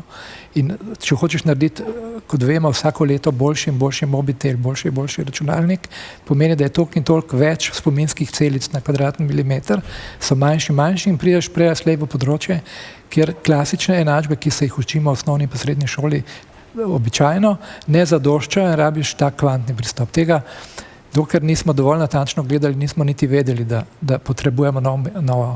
Potem je pa ta druga smer, ki sem jo prej omenil, ki ima skupno besedo kvantna prepletenost, to pa omogoča naprave, ki si jih pa sploh ne moramo zamisliti v obstoječi obliki. To ni manjši računalnik, to ni enak računalnik pomanjšan, to ni mal boljši zaslon z več piksli, ne? To je nekaj povsem mnoga. Se pravi, recimo kvantni računalnik bo hkrati računal veliko stvari, bo, ne bom rekel neskončno, eksponentno močnejši v določenih procesih in tako naprej. Tako da tukaj zdaj prehajamo v drugo vejo tega kvantnega razvoja, tista prva pa seveda teče še naprej. Zdaj, če gremo mogoče še korak naprej, iz čiste radovednosti, ker seveda spremljam popularno kulturo in filme in serije in tako naprej, a obstaja kakšna povezava med omenjenim eksperimentom in popularnim pojmom teleportacije? Ja, seveda, to je močno povezano. Kvantna teleportacija je bila teoretično odkrita v 90-ih letih in v resnici gre za teleportacijo samo malo drugače, kot si ponavadi predstavljamo ali pa kot je to v filmih. V resnici gre za to, da recimo, da imaš dva delca, dva elektrona, pa sta prepletena, kvantno prepletena, potem enega od para odneseš na neko oddaljeno lokacijo, na tej oddaljeni lokacijo ne on čaka in ne bo pripravljen, da se bo kaj zgodilo. Potem pa pride tretji elektron na začetek in hočemo ta tretji teleportirati na to oddaljeno neznano mesto. No in zdaj kaj naredimo? S pomočjo kvantne prepletenosti in določenih eksperimentov, ki jih izvedemo, se zgodi to, da tisti oddaljeni elektron prevzame kvantne lastnosti tega tretjega, ki ga želimo teleportirati. In ta teorija in zdaj seveda tudi praksa v zadnjih desetletjih je pokazala, da je to možno narediti in ta oddaljeni elektron, ki je poljubno daleč, bo nekako hitro postal popolnoma enak tistemu začetnemu, tisti začetni se bo zgubil, informacije ne moreš kopirati, lahko samo preneseš, tako da dejansko de facto je to teleportacija, ampak si moral pa imeti isto masno točko že na drugi lokaciji. Torej teleportacija ja, ampak ne zaskotja. Ja, v resnici je tako, moral bi imeti po celem vesolju na vseh planetih zalogo parov dvojčko, pri sebi bi jih moraš imeti pa na neznanih planetih, potem se lahko tja teleportiraš. Če imaš nek popolnoma nov planet, tja se pa ne moraš že imeti tam masni delec. Informacijo lahko pošleš, ne pa mase. In prav o tem sem se pogovarjala z Nobelovim nagrajencem Antonom Zeilingerjem. Imamo srečo, da deluje skoraj da v naši neposredni soseščini na Dunaju. Leta 2022 je prav za aplikacijo, torej za poskuse, eksperimentalne poskuse na področju kvantne fizike in kvantne prepletenosti prejel Nobelovo nagrado. Čisto na kratko, torej o tem, kako mi je sam razložil teleportacijo. Well, teleportation is reality, but not for traveling. I have to disappoint everyone. No, teleportacija je resničnost, a ne za potovanja. Moram vas razočarati. Teleportacija se uporablja kot metoda prenosa informacij in ne snovi. Če bi hipotetično teleportirali snov, ne bi teleportirali same snovi, temveč informacijo, ki določa, kako je ta snov sestavljena. In to je še bolj temeljno kot snov sama, saj se snovi, iz katerih je sestavljeno moje telo, lahko ves čas menjajo. Pa vendar sem jaz še vedno ista oseba. Exchange it, and it can be exchanged all the time, but I'm still the same person. And there's a steady progress to larger distances, more information and so on. Napredek na področju kvantne teleportacije je trenutno res hiter. Dosegamo vedno večje razdalje prenosa informacij. Sam sem med drugim sodeloval s Kitajsko, s katero smo vzpostavili kvantno komunikacijo prek satelita. And then in the end also via the satellite from one place on the earth to another place on the earth. The best moment is always when you see that it works. And it usually works a little bit different than what you expect. Najlepši trenutek pri tovrstnih eksperimentih je vedno, ko vidiš, da nekaj deluje. In običajno deluje nekoliko drugače, kot si pričakoval. Well, it's curiosity.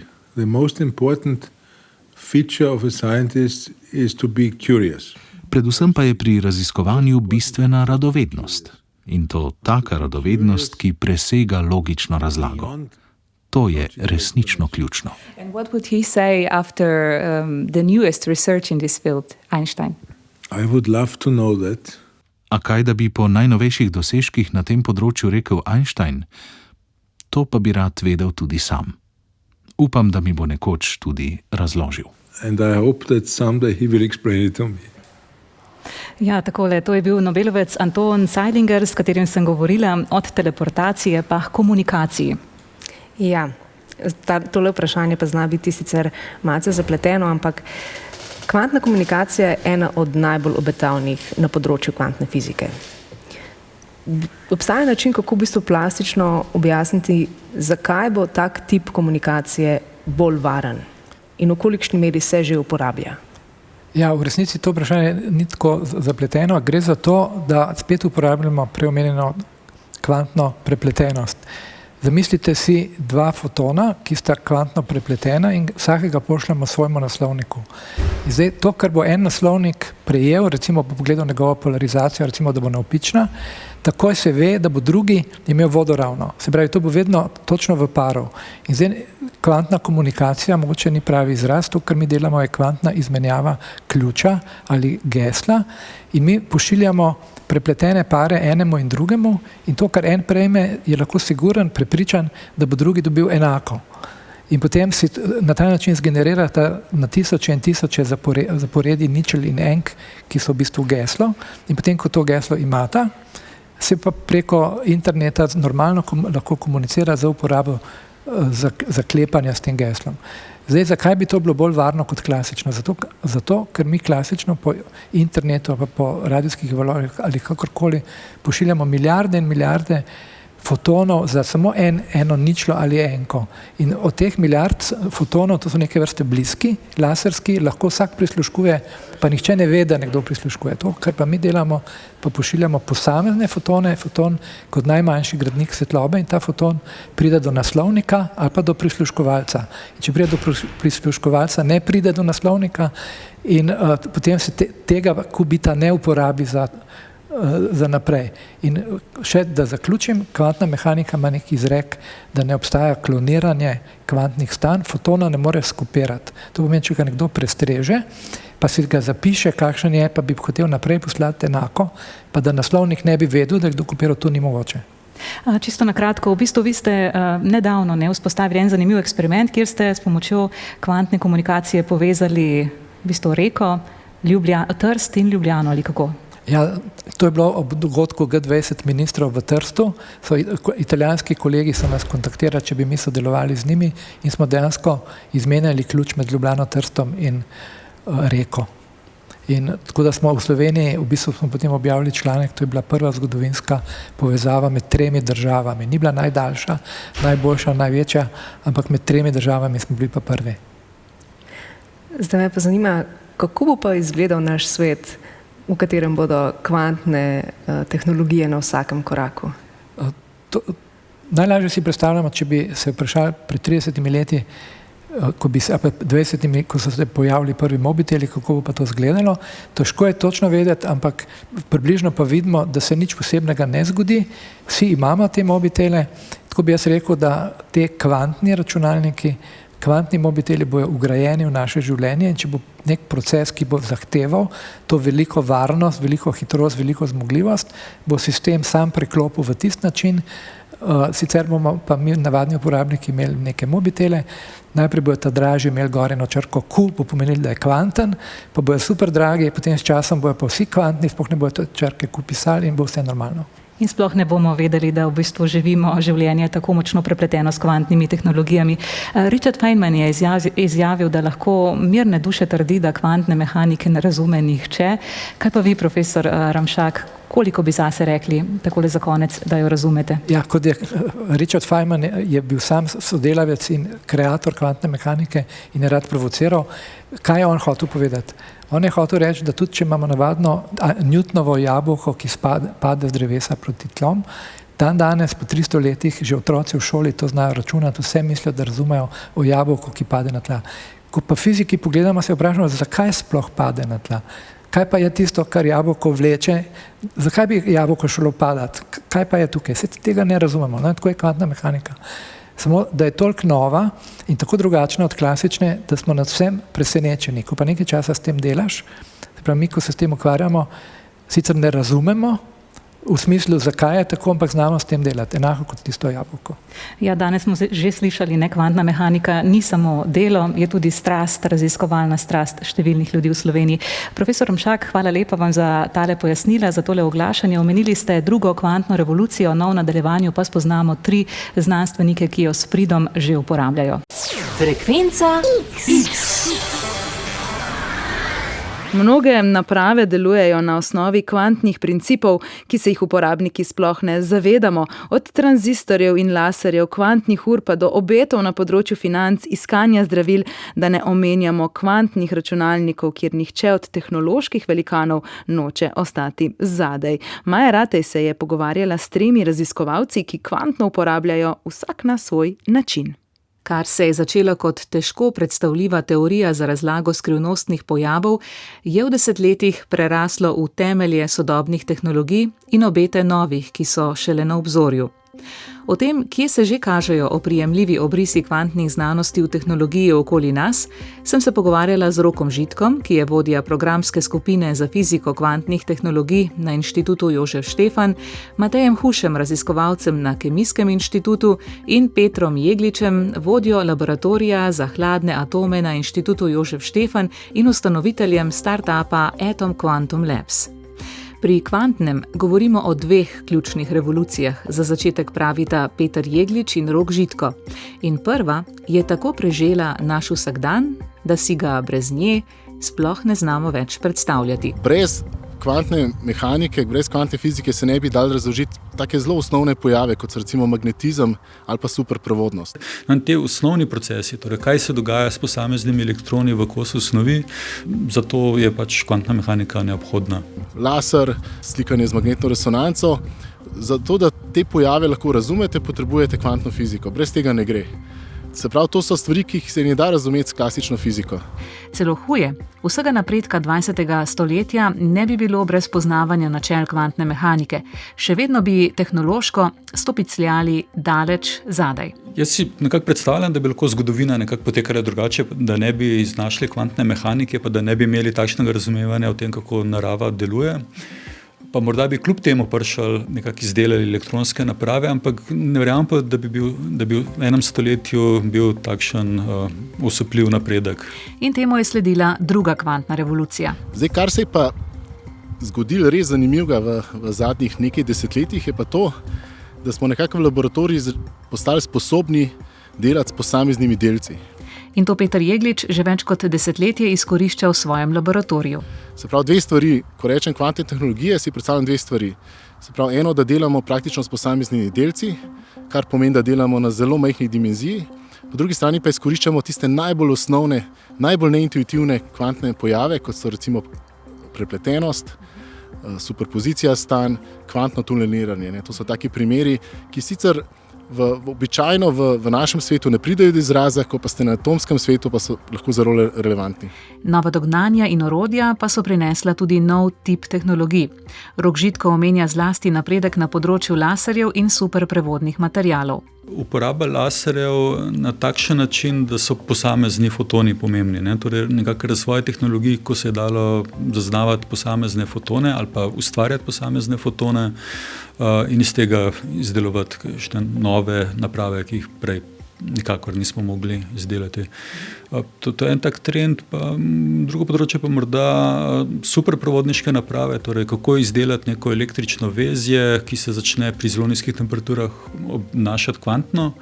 In tako so pravzaprav nastali prvi kubiti, torej kot neki elementi, ki so nosilci kvantne informacije, in to je v bistvu dalo, nekako je vodilo potem v razvoj superprevodnih kvantnih računalnikov. Kvantni računalniki bodo, kot menita Rok Žitko in Matej Huš, omogočili eksponentno hitrejše reševanje nekaterih problemov. Ima potencial, da na nekaterih zelo specifičnih področjih pripelje do preboja. Mogoče bi kar s tem začel, torej, katera so ta področja.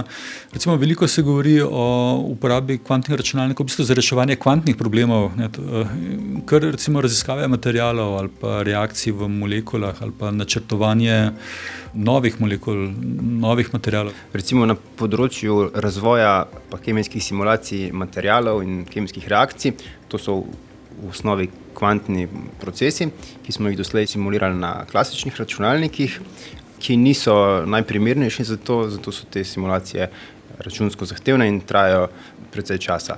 V prihodnosti se nadejamo, da bodo te simulacije na kvantnih sistemih bistveno hitrejše, ker bodo na nek način ti sistemi to simulacijo izvajali na enak način, kot v resnici poteka.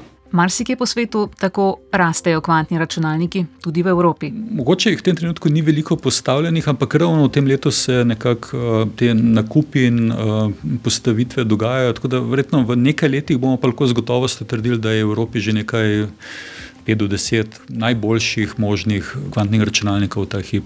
Ob čemer je zanimivo, s kako velikimi raziskovalnimi ekipami k snovanju kvantnih računalnikov pristopajo tehnološki giganti. Predvsem si nihče ne želi privoščiti, da bi bil naslednja Nokia, ki je recimo zamudila pametne telefone, ki so tudi na nek način revolucionirali svet. In pa treba je tudi pošteno povedati, da je to področje kar precej finančno podprto, tudi z državnim denarjem, zlasti v ZDA pa na Kitajskem, in da so to zelo pomembne, tudi tako strateško ali pa nacionalno raziskave. Kvantni računalniki se namreč kažejo kot strateško pomembni zaradi svojih sposobnosti dešifriranja podatkov. Obstaja velika bojazen, da bojo te šifre zlomljene, ker temeljijo na nekaterih matematičnih operacijah, ki so z današnjimi računalniki v nekem realnem času nerešljive, medtem ko bi zmogljivi kvantni računalniki pa to zmogli bistveno hitreje. In to je en primer problema, ki smo ga zaznali še preden nas je doletel, in zato so že razvili nekatere tako imenovane kvantno odporne algoritme za šifriranje, ki bodo odporni na ta bodoči napad. In to ni neka znanstvena fantastika, ampak recimo tudi brskalnik Firefox ali pa Chrome že podpirata osnovne ali pa prve generacije teh kvantno odpornih algoritmov. Tako da to je recimo problem, ki smo ga zaznali in ga rešujejo predčasno. Med drugimi aplikacijami, ki presenečajo, so tudi atomske ure. In potem je šel razvoj še naprej, če so te atome ohladili, to, kar tudi recimo delamo v našem laboratoriju, ali pa če so jih dali mogoče celo v neko optično rešetko, se pravi, so celo popolnoma ustavili njihovo gibanje, ali pa če so cezij zamenjali recimo z stroncijem, je natančnost trenutno današnje najboljše ure je neverjetna in sicer je njena napaka 1 sekunda v starosti vesolja.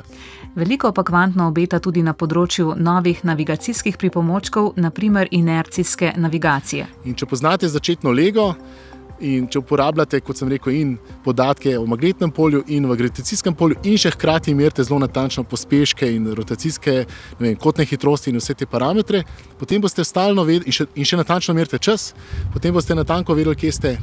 Jeglič omenja, da se je v zadnjih letih na področju raziskav posameznih delcev in upravljanja z njimi zgodil res neverjeten razvoj. Recimo v zadnjih 5 letih, ko so nekako ljudje spoznali, da so atomi res uporabni tudi za kvantne tehnologije. In tudi njegova ekipa je na misiji, da razvije prvi slovenski kvantni računalnik. In če bo delali to zelo dobro, se pravi, če bomo znali narediti mrežo atomov, ker bojo vsi atomi na svojih mestih, potem lahko takoj začnemo delati kvantni računalnik. Ali, kot za konec razmišlja Rok Žitko? Jaz mislim, da je zdaj prišlo do zavedanja, da nekako vseeno te stvari so nekaj, kar bomo doživeli. Torej, to ne pomeni, da bojo jutri, morda tudi ne čez 2-3 leta, ampak v doglednem času pa bo postalo to relevantno. In zdaj ta dogleden čas je pa tako blizu, da se moramo začeti prilagajati. Jaz mislim, da je to ta trenutek. Peter Jeglič, Rok Žitko in Matej Huš so bili tisti trije, ki ste jih slišali v prispevku. Kakšno vlogo imajo v svetu kvantnih znanosti Slovenci? Maja Ratej, še zadnjič lep pozdrav.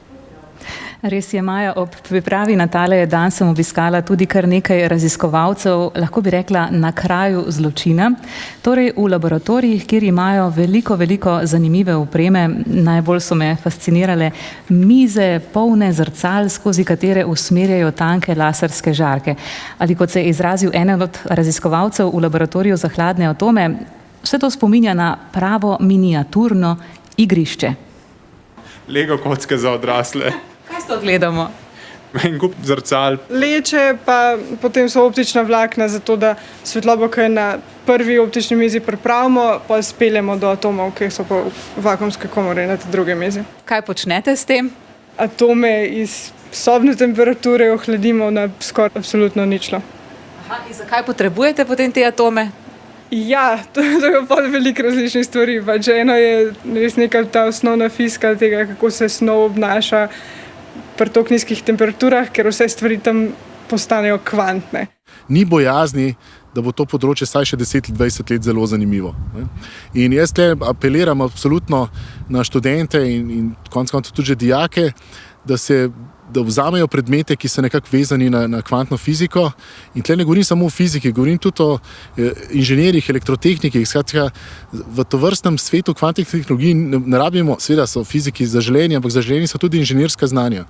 In fajn je, da bi imeli te ljudje tudi malo te podlage o kvantni fiziki, kajti kvantne tehnologije niso samo v osnovi fizike, ampak so tudi kako nadzirati, kako manipulirati, kako kontrolirati take sisteme. Tako da je to zelo večplasten problem in je potrebno res timi s širokim znanjem. Tole so bili sogovorniki v laboratoriju za hladne atome, na koncu Peter Jeglič, ki je pozval k izobraževanju o kvantnem tudi na drugih področjih in ste ga lahko slišali tudi v prispevku malo prej v programu.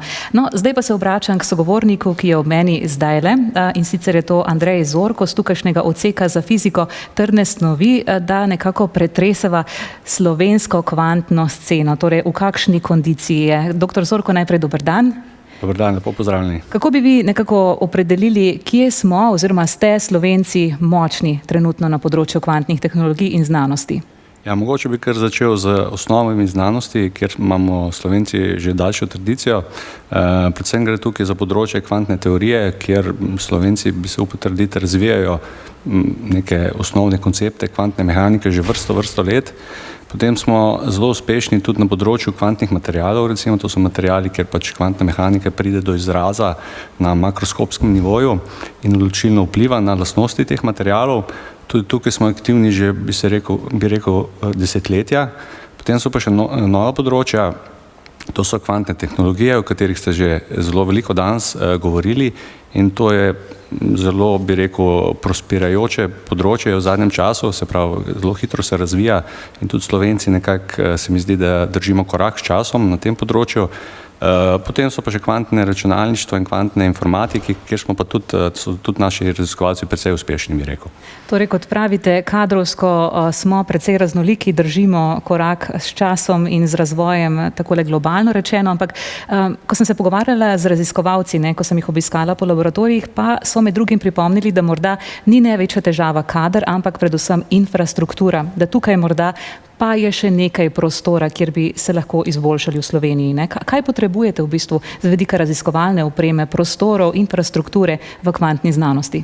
Ja, vsekakor raziskovalne opreme se hitro razvija na tem področju, tako da če hočeš biti uspešen v raziskavah, seveda moraš tudi slediti temu razvoju, Če nekako zaostaneš, potem tudi raziskave oziroma rezultati seveda ne bodo v samem svetovnem vrhu. Tako da na tem področju stališča same opreme je tukaj mogoče manj problema, večji problem je vsaj na inštitutu Jožef Stefan razpoložljiv prostor, se pravi, kam postaviti te laboratorije. Potem naslednja stvar, ki je pa ključna, se mi zdi na tem področju, je pa ustvarjanje neke kritične mase. Se pravi, da se res na neko področje usmeri dovolj raziskovalcev, da se vključijo tudi deležniki iz recimo negospodarstva, oziroma gospodarstva, in da vsi skupaj nekako v isti rok pihajo, se pravi, da razvijajo v isto smer. Zdaj boste to kadrovsko sliko Slovenije še oplemenitili, namreč ravno zdaj s to pomladjo se je začel en kar velik evropski projekt tukaj na inštitutu Squash, v okviru katerega boste v Slovenijo privabili približno 40 podoktorskih raziskovalcev tudi iz drugih držav. Kaj si obetate od tega projekta?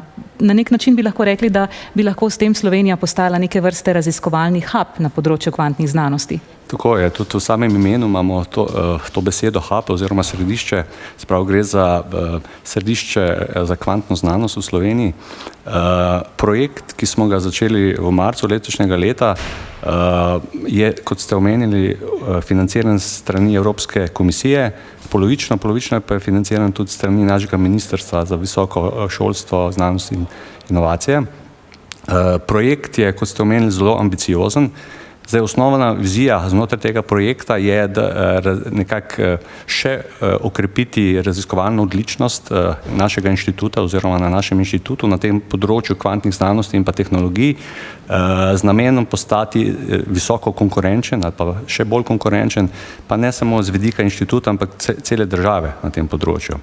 Tako da cilj, ki smo si ga zastavili, kako prideti, se pravi, kako uresničiti to vizijo, je, da želimo razviti visoko kvalificirano delovno silo oziroma ljudi, ki bodo lahko delovali na tem področju zelo uspešno in ki bodo inovativni na tem področju.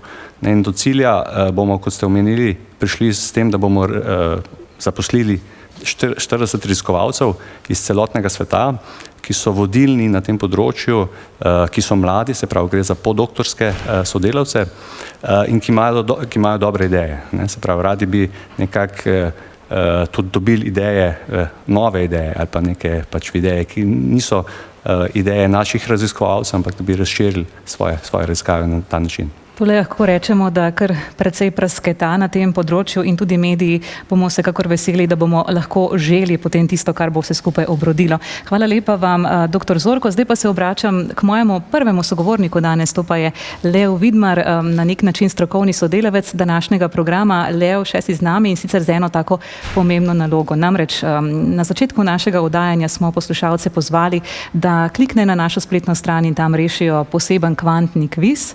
Zdaj smo kviz zaprli in čas je za to, da povemo, kdo so nagrajenci. Ne? In imam pred sabo imaš čisto analogno, bom rekla, torej listke, izmed katerih žrebaš 3 in da vidimo, kdo so torej tisti. Aha, moram jaz prebrati. Ok, Leo je samo žrebal, pa bova skupaj prebrala, ne?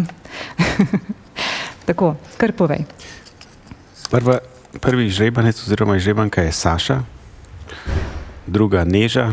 In tretji, ki bo prejel majico Vala 202, pa je Vid K. Tako da čestitke vsem 3, ki so bili žrebani, pa tudi vsem ostalim, kar v velikem številu ste se odzvali in odgovarjali na vprašanja.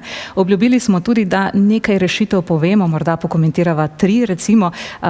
Kviz je med drugim spraševal, kateri slavni pionir kvantne fizike je bil upodobljen na bankovcu za 1000 avstrijskih šilingov. Kdo je bil to? Ja, to je bil Erwin Schrödinger. Zdaj tisti, ki so približno naše starosti, se mogoče še spomnejo iz 90-ih ali pa iz 80-ih. Jaz se to bežno spomnim, nisem pa takrat vedel, kdo je. Spraševali smo tudi, po kom se imenujejo nemški raziskovalni inštituti, tudi po enem izmed kvantnih fizikov začetka 20. stoletja. Ja, to je Max Planck, njega smo omenili okrog 10 na začetku daje, ko smo govorili o povsem prvih korakih v kvantno znanost in Max Planck je bil tak, ki je bil med vsemi prvi. No, zanimivo in tudi zagonetno pa je bilo vprašanje, ko smo vas spraševali, kdo je bil starejši, Werner Heisenberg, ko je odkril zakone moderne kvantne mehanike, ali pevec Kurt Cobain, ko je Nirvana izdala album Nevermind. Ja, če povem po pravici, jaz sem zastavil to vprašanje in nisem vedel odgovora. Potem smo se nekako glave staknili skupaj in ugotovili, da sta bila približno enako stara. Oba sta bila stala okrog 24 let. In še tole vprašanje, ki pa vam je delalo največ težav, in sicer kateri ameriški bančnik je študiral v enem od za kvantno fiziko pomembnih mest, nemškem mestu Göttingen. Ja, Göttingen je tako zelo prijetno nemško mesto, seveda zelo pomembno za kvantno fiziko, ampak hkrati je to mesto tudi kot nek muzej na prostem, hodiš po mestu in potem vidiš po tablah, kje je živel kakšen znani, ne samo fizik, ampak tudi sicer znanstvenik ali pa umetnik, glasbenik, finančnik. In tako sem tudi jaz se v bistvu naučil, da je J.P. Morgan bil eno leto, to je še bistveno pred iznajdbo kvantne fizike, je tudi eno leto preživel v Göttingenu. Da je na nek način plemenitil svoje znanje nemščine, kot sem se potem sama izobrazila ob tem. Tako, s tem pa smo na nek način prišli torej do konca današnjih oglašanj. Leo, imam samo še tole vprašanje zate. Nekoč sva se šalila, kako bi bilo, če bi midva za en teden zamenjala službi in bi jaz šla na inštitut in ti na radio. Si še za to? Ja, vsekakor. Jaz mislim, da bi bila to dobra ideja. Verjetno bi se ti dobro znašla v moji službi, jaz verjetno v tvoji. Je pa taka zamenjava poklicov en zanimiv eksperiment, en tak reality show, ki jih, kot vem, danes ne snemajo, mogoče jih bodo pa čez 50 let. No, da vidimo. Morda pa res lahko kdaj Leva slišite v etru in bom jaz stala za tablo na Inštitutu Jožefa Štefana. Vse je mogoče, ne? Tako, to pa je z naše strani tudi vse. Maja, samo še eno stvar sem dolžna kot pojasnilo, ne, da povem, da za namene našega snemanja in javljanja danes ni umrla nobena mačka. Ja, nismo dvomili, ja, prosto po Schrödingerju, torej. In midve pa sva bili danes toliko povezani, da sva že skoraj kvantno prepleteni. Bi ti rekla, da se kar hitro teleportirajte sama, sem se naučila, da bomo še lep čas teleportirali samo informacije in ne snovi. Skratka, hvala Maja in ekipa, del programa Vala 202 je danes potekal z Inštituta Jožefa Štefana v Ljubljani. Oglašali sta se novinarki Mojca Jevšek in Maja Ratej, zato sta skrbeli Vjekoslav Mikes in Miha Klemenčič, producentka je bila Kaja Ravnak, strokovni sodelavec današnje teme v okviru Frekvence X pa je bil dr. Lev Vidmar. Frekvenca X pa vas vabi v svojo družbo tudi prihodnji teden, ko gremo na čisto drugo področje. Z veliko nočjo pridejo na mize pirhi, mi pa se bomo spraševali, kakšna je evolucijska vloga jajc. Ste vedeli, da so jajca izvor kar 90% vseh organizmov na Zemlji? Najbrž niste. Jajca si v skladu s svojo evolucijsko vlogo zaslužijo več pozornosti, zato jim jo namenimo v Frekvenci X prihodnji teden natanko opoldne. Frekvenca X.